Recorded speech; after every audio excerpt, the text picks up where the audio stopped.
আকাশে এক ঝলক বিদ্যুৎ আর মুহূর্তেই নিভে যাচ্ছে একটি জীবন। বাংলাদেশে বজ্রপাত এখন আর শুধু প্রাকৃতিক ঘটনা নয়, এটি নীরব এক ঘাতক। গত ১২ বছরে কেড়ে নিয়েছে প্রায় ৪,০০০ মানুষের প্রাণ। উন্নত প্রযুক্তি, আগাম সতর্কবার্তা সবকিছু থাকা সত্ত্বেও কেন থামছে না এই মৃত্যু মিছিল? আজ আন্তর্জাতিক বজ্রপাত নিরাপত্তা দিবসে সেই প্রশ্নই আবার সামনে এসেছে। এবারের আন্তর্জাতিক বজ্রপাত নিরাপত্তা দিবসের প্রতিপাদ্য শুনলে বজ্রধ্বনি ঘরে যাই তখনই। কিন্তু বাস্তবতা বলছে শুধু সচেতনতার বার্তা দিয়েই এই প্রাণঘাতী দুর্যোগ মোকাবিলা করা যাচ্ছে না। বাংলাদেশে বজ্রপাত এখন মৌসুমি প্রাকৃতিক ঘটনা ছাড়িয়ে বড় জননিরাপত্তা সংকটে পরিণত হয়েছে।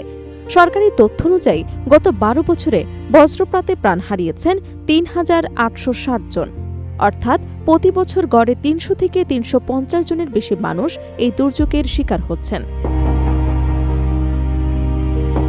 বিশেষজ্ঞদের মতে উন্নত পূর্বাভাস প্রযুক্তি চালু হলেও সবচেয়ে বড় সমস্যা হল সময়মতো সে সতর্কবার্তা মাঠ পর্যায়ের মানুষের কাছে পৌঁছে না দেয়া।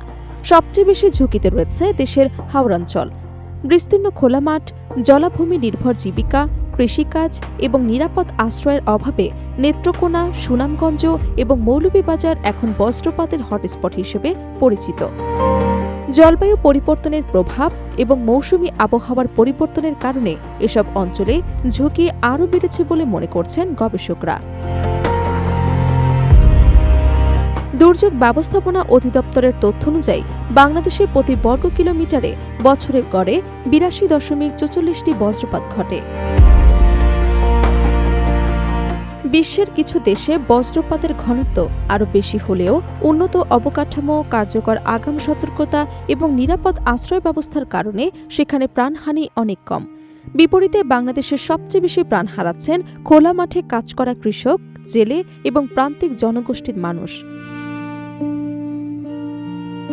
গবেষণায় দেখা গেছে দক্ষিণ এশিয়ায় মোট মৃত্যুর সংখ্যা ভারত এগিয়ে থাকলেও আয়তনের তুলনায় বজ্রপাতজনিত মৃত্যু ঝুঁকিতে বাংলাদেশ উদ্বেগজনক অবস্থানে রয়েছে। গবেষকদের মতে দেশের মধ্যে সবচেয়ে বেশি ঝুঁকিপূর্ণ এলাকা সুনামগঞ্জের জামালগঞ্জ উপজেলা। এছাড়া সুনামগঞ্জ সদর এবং বিশ্বস্তম্ভরপুর উপজেলাও উচ্চ ঝুঁকিপূর্ণ অঞ্চলের তালিকায় রয়েছে। অন্যদিকে ঝালকাঠি, পিরোজপুর, পটুয়াখালী এবং ঝিনাইদহকে তুলনামূলক কম ঝুঁকিপূর্ণ এলাকা হিসেবে চিহ্নিত করা হয়েছে। সরকার ২০১৬ সালে বজ্রপাতকে জাতীয় দুর্যোগ হিসেবে ঘোষণা করে। এরপর থেকে বিভিন্ন উদ্যোগ নেওয়া হলেও প্রাণহানি পুরোপুরি থামানো যায়নি। তবে পরিসংখ্যান বলছে সাম্প্রতিক বছরগুলোতে মৃত্যুর সংখ্যা কিছুটা কমেছে। ২০২০ সালে সর্বোচ্চ ৪২৭ জনের মৃত্যু হলেও ২০২৫ সালে তা কমে ২৪৩ জনে নেমে আসে। চলতি বছরের ১৪ জুন পর্যন্ত বজ্রপাতে প্রাণ হারিয়েছেন ১৩২ জন। তবুও বিশেষজ্ঞদের মতে এই সংখ্যা এখনও উদ্বেগজনক। আবহাওয়াবিদদের মতে মার্চ থেকে মে মাস বজ্রপাতের জন্য সবচেয়ে প্রাণঘাতী সময়। তবে সাম্প্রতিক বছরগুলোতে বর্ষাকালেও বজ্রপাতের প্রবণতা উল্লেখযোগ্যভাবে বেড়েছে। বঙ্গোপসাগর থেকে আসা উষ্ণ এবং আর্দ্র বায়ু এবং উত্তরের অপেক্ষাকৃত ঠান্ডা বায়ুর সংঘর্ষে বড় আকারের বজ্রমেঘ তৈরি হয়। জলবায়ু পরিবর্তনের কারণে বাতাসে জলীয় বাষ্পের পরিমাণ বাড়ায় বজ্রপাতের তীব্রতাও বাড়ছে বলে ধারণা করা হচ্ছে।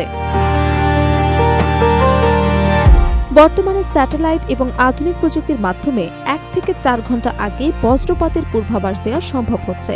কিন্তু সবচেয়ে বড় সমস্যা হলো সেই বার্তা সময় মতো প্রান্তিক কৃষক এবং জেলেদের কাছে পৌঁছায় না। অনেকের কাছে স্মার্টফোন বা ইন্টারনেট সুবিধা নেই, ফলে আগাম সতর্কবার্তার পুরো সুবিধা কাজে লাগানো সম্ভব হচ্ছে না। তাই প্রযুক্তির পাশাপাশি মানুষের আচরণগত সচেতনতাই প্রাণহানি কমানোর সবচেয়ে কার্যকর উপায়।